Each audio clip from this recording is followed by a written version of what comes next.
Question number 2. Draw the locus of all points which are nearer to B than A. What to do? At first of all, we will draw the locus of points equidistant from the points A and B. We will do the same work that we did a few moments earlier.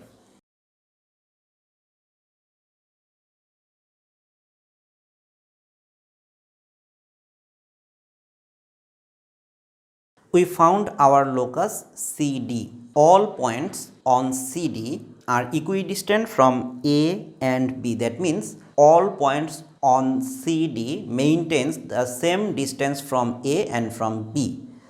And now we are asked that we need to draw the locus of points that are nearer to B. Suppose this point, this is near to B and far from A. So we will shade that side of CD on which B is located. All points on this shaded portion is nearer to B than A.